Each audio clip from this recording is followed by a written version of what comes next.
Bismillahirrahmanirrahim. Assalamualaikum warahmatullahi wabarakatuh. Waalaikumsalam. Innal hamdalillah nahmaduhu wa nasta'inuhu wa nastaghfiruh wa na'udzu billahi min shururi anfusina wa min sayyiati a'malina. May yahdihillahu fala mudilla lahu. Asyhadu an la ilaha illallah wa asyhadu anna Muhammadan 'abduhu wa rasuluhu alladzi la nabiyya ba'dahu.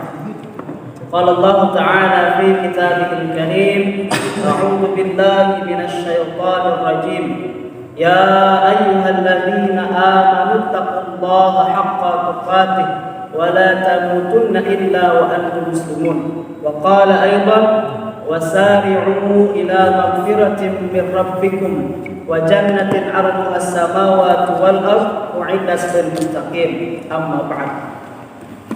Alhamdulillah wa syukurillah, kita senantiasa bersyukur dan memuji kepada Allah Subhanahu wa taala atas segala limpahan karunia, rahmat, maghfirah serta hidayah Allah Subhanahu wa taala. Alhamdulillah, pada kesempatan malam hari ini kita masih bisa menjalankan kewajiban-kewajiban kita. Tadi kita sudah melakukan sholat isya berjamaah, kemudian kita lanjutkan dengan tilawah surah Al-Kahf. Alhamdulillah wa syukurillah. Salawat beserta salam senantiasa tercurah limpahkan kepada Nabi kita Muhammad sallallahu alaihi wasallam. Rasulullah Muhammad sebagai uswah, suri tauladan bagi kita semuanya.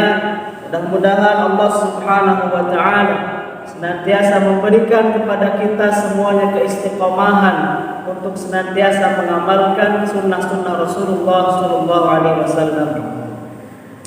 Hadirin jamaah sekalian, dalam muqaddimah yang tadi saya sampaikan, saya membaca salah satu ayat dari Al-Qur'an, yaitu surah Al-Imran ayat 133, yang mana surat ini bagi kita yang biasa sholat berjamaah di masjid ini, di Masjidul Al-Ghamidi ini, pasti tidak asing lagi, karena imam kita ini sangat sering sekali membaca ayat ini. Bagi yang biasa di saf depan, ini pasti sudah hafal ayat ini, karena ayat ini sering dibaca oleh imam kita. Bagaimana bunyinya? A'udzubillahi minasyaitonir rajim. Wasari'u ila maghfiratin min rabbikum wa jannatin 'arduha as-samawati wal ardh u'iddat lil muttaqin. Wasari'u, dan bersegeralah, ila maghfiratin min rabbikum, mendapatkan ampunan dari Allah Subhanahu wa taala, wa jannatin, dan mendapatkan surga Allah Subhanahu wa taala, arduhas samawati wal ardh, yang luas surga Allah Subhanahu wa taala, luasnya seluas langit dan bumi. U'iddat lil muttaqin, bahwa surga Allah Subhanahu wa taala diperuntukkan, dipersiapkan bagi mereka yang bertakwa kepada Allah Subhanahu wa taala. Hadirin jamaah sekalian, ayat ini memerintahkan kepada kita semuanya agar bersegera.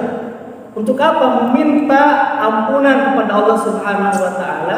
Dan tentunya ketika kita meminta ampun kepada Allah Subhanahu wa taala, tidak lain dan tidak bukan untuk mendapatkan surga Allah Subhanahu wa taala. Nah, yang jadi pertanyaan selanjutnya adalah, ketika Allah Subhanahu wa taala telah menyiapkan surga yang begitu luas, dan tidak hanya menyiapkan surga, tapi Allah Subhanahu wa taala menyiapkan surga lengkap dengan fasilitas di dalamnya. Kalau sekarang mungkin VIP, bahkan VVIP, VVIP, very important person, sangat-sangat penting, ya. Nah, selama ini kita selalu terpikirkan, ini mungkin bagi yang sudah berkeluarga, yang belum punya rumah, Ustaz, saya mau cari kontrakan. Selama ini kita selalu terpikirkan tempat tinggal yang luasnya mungkin hanya 60 meter persegi. Bahkan kita sampai berhutang ya sampai 10 tahun, 15 tahun, bahkan sampai 20 tahun demi mendapatkan tanah yang paling luas itu 60 meter persegi. Tapi apakah kita sudah terpikirkan untuk mengkafling, memboking surganya Allah Subhanahu wa taala yang luasnya seluas langit dan bumi? Dan bukan hanya menyediakan surga, tapi lengkap dengan fasilitas di dalamnya. Bahkan ada satu pepatah, wala ainun ra'at wala udhun sami'at. Terus apa lagi? Wala khatar ala qalbil bashar. Bahwa kenikmatan keindahan surga itu tidak pernah terlihat oleh mata kita di dunia. Jadi ketika mata kita melihat keindahan di dunia, itu tidak ada bandingannya dengan kenikmatan dan keindahan surga.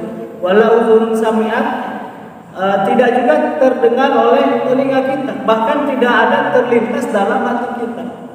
Nah, bagaimana agar kita bisa mempunyai kafling, mempunyai tempat di surga? Maka ada dua hadis Nabi Muhammad SAW yang menjelaskan ciri orang yang dicontohkan oleh Rasulullah SAW bahwa orang tersebut termasuk dalam ahli surga. Yang pertama, ada seorang Arab Badui datang kepada Nabi Muhammad SAW. An-Arabiyan atan Nabiya sallallahu alaihi wasallam. Seorang Arab Badui datang kepada Nabi Muhammad sallallahu alaihi wasallam. Kemudian dia bertanya kepada Rasulullah sallallahu alaihi wasallam atau ingin meminta kepada Rasulullah sallallahu alaihi wasallam ditunjukkan kepada suatu amalan yang mana ketika amalan tersebut diamalkan maka bisa mengantarkan dengan amalan tersebut ke dalam surga Allah Subhanahu wa taala. Maka kata Arab Badui tadi, dullani ala amalin idza amiltuhu dakhaltul jannah. Tunjukkan kepadaku suatu amalan yang mana ketika aku mengamalkan amalan tersebut dapat mengantarku ke dalam surga Allah Subhanahu wa taala. Kemudian apa kata Nabi? Qala ta'budullah, engkau beribadah kepada Allah Subhanahu wa taala, wa la tusyriku bihi syai'a, dan engkau tidak menyekutukan Allah Subhanahu wa taala, wa tuqimus shalah al-maktubah wa tu'addiyaz zakah al-mafruḍah wa tasumu Ramadan. Nah, amalan apa yang dapat mengantarkan ke dalam surga Allah Subhanahu wa taala? Maka kata Nabi, jangan engkau beribadah kepada Allah Subhanahu wa taala dan engkau jangan berbuat syirik, engkau mendirikan salat, melaksanakan ibadah saum dan menunaikan zakat. Nah, kemudian kata Arab Badui tadi, qala walladzi nafsi biyadihi la azidu ala hadza. Arab Badui tadi berkata lagi, demi zat yang jiwaku berada pada tangannya, aku tidak akan menambahkan selain itu. Kemudian kata Nabi, faqala falamma walla qala Nabi sallallahu alaihi wasallam, man sabahu ay yanzura ila rajulin min ahli jannah falyanzur ila hadza. Ketika tadi ya seorang Arab Badui menegaskan bahwa saya tidak mampu lebih dari itu amalan tadi yang disebutkan oleh Rasulullah SAW. Kemudian ketika Arab Badui tadi pergi, maka kata Nabi, barang siapa yang ingin melihat senang melihat laki-laki dari ahli surga, maka lihat orang yang tadi.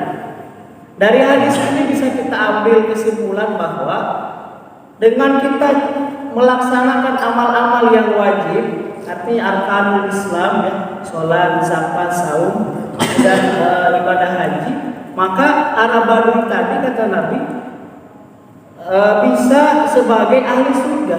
Ini bukan berarti sebagai pembatasan untuk kita melakukan amal-amal sunnah yang lainnya. Akan tetapi dengan melakukan yang wajib saja, ini mampu mengantarkan kita kepada surga Allah Subhanahu wa taala. Mampu kita memboking surga Allah Subhanahu wa taala. Oleh karena itu mari kita periksa lagi amal-amal yang biasa kita lakukan. Dulu pada zaman Nabi saja ada seorang sahabat yang sholat di depan Nabi, kemudian kata Nabi, "Sholli fa innaka lam tusolli." bahkan sampai 3 kali. Itu levelnya sahabat. Sahabat sholat di depan Nabi, kemudian Nabi memerintahkan untuk mengulangnya lagi sampai dengan 3 kali. Bagaimana dengan kita yang sudah ribuan tahun tidak bertemu Nabi? Kita juga jarang baca kitab, ya, jarang membaca hadis Nabi Muhammad SAW. Kalau baca Quran mungkin hanya tilawah saja, tidak baca tafsirnya. Kalau kita dites praktek sholat di hadapan Nabi, ini kira-kira kita diulangnya berapa kali? Itu sahabat saja yang ketemu dengan Nabi ketika sholat di hadapan Nabi itu sampai suruh mengulang sampai 3 kali. Oleh karena itu, ya kita mari kita muhasabah terhadap amal-amal yang sudah biasa kita lakukan. Jangan sampai kita bercukup diri. Saya sudah biasa qiyamul lail, saya sudah biasa saum sunnah, saya sudah biasa tilawah Al-Quran. Nah, jangan sampai kita merasa puas dan berbangga terhadap amal-amal yang kita lakukan. Bahkan kata Nabi, seandainya bukan karena rahmat Allah Subhanahu wa Ta'ala, maka saya itu tidak layak untuk masuk surga. Kalau hanya mengandalkan amal saja, itu tidak akan sebanding dengan apa yang telah Allah berikan kepada umatnya nanti, kenikmatan di surga Allah Subhanahu wa Ta'ala. Kemudian satu hadis lagi, ini kuliah 7 menit, kuliah terserah Anda. Satu hadis lagi berkaitan dengan amal-amal yang bisa mengantarkan kita kepada surga Allah Subhanahu wa Ta'ala. Pada suatu hari, dan ketika Rasulullah SAW dalam majlis, biasa Rasul dengan majlis para sahabat, kemudian Rasul mengatakan, maukah saya tunjukkan seseorang itu sebagai ahli surga? Kemudian datang seorang laki-laki yang habis wudu, kemudian di janggutnya masih basah sambil bawa sendal. Kata Nabi, itu ahli surga. Kemudian hari besoknya, itu ahli surga. Orang yang sama sampai ke hari ketiga, kata Nabi, itu ahli surga. Nah, ada seorang sahabat, ya, yang penasaran, lah, ini kayaknya orang ini biasa-biasa saja, tapi kata Nabi dia sebagai ahli surga. Nah, maka ada seorang sahabat yang penasaran, kemudian ingin menginap di seorang laki-laki yang ditunjukkan oleh Nabi sebagai ahli surga. Maka seorang sahabat tadi bilang, wahai sahabat, saya sedang berantem dengan orang tua saja, Abdullah bin Amr bin As namanya. Dia bilang, saya sedang berantem dengan ayah saya. Boleh nggak saya nginep 3 hari di rumah kamu? Karena saya nggak mau pulang, karena saya berantem dengan ayah saya. Kata sahabat tadi yang ditunjuk oleh Nabi sebagai ahli surga, boleh, silahkan. Kemudian ikutlah Abdullah bin Amr bin As ke rumah sahabat yang tadi ditunjuk oleh Nabi sebagai ahli surga. Nah, kemudian di malam pertama, bukan malam pertama ini ya, di hari pertama, ketika Abdullah bin Amr bin As ini menginap, ya, di seorang sahabat yang ditunjuk oleh Nabi sebagai ahli surga, dia tidak melihat amalan yang istimewa. Bahkan Abdullah bin Amr bin As ini tidak melihat sahabat tadi melakukan qiyamul lail. Hari pertama, hari kedua, sampai hari ketiga. Ini Nabi kok mengatakan dia sebagai ahli surga, tapi amalnya biasa-biasa saja. Mungkin hanya sholat wajib saja, tidak ada qiyamul lail dan sebagainya. Kemudian di hari ketiga, di hari terakhir, ditanya oleh Abdullah bin Amr bin As, sebenarnya saya ini bukan sedang berantem dengan ayah saya, tapi saya penasaran bahwa engkau ini, kata Nabi, sebagai orang ahli surga. Saya penasaran amal apa yang menyebabkan engkau ini disebut sebagai ahli surga, kata Nabi. Kemudian kata sahabat tadi, ya, engkau tidak akan melihat saya banyak beramal, tapi ada yang satu yang tidak engkau ketahui, bahwa saya tidak pernah hasud, tidak pernah iri dengki kepada orang lain. Nah, inilah yang mungkin di antara kita, ya, terkait dengan hasud ini, karena sifat hasud ini secara manusiawi pasti ada dalam diri kita. Ingin kita merasa tinggi, gitu ya. Orang lain itu nggak boleh ada di atas kita. Nah, inilah amalan-amalan hati yang bisa mengantarkan kita kepada surga Allah Subhanahu wa Ta'ala.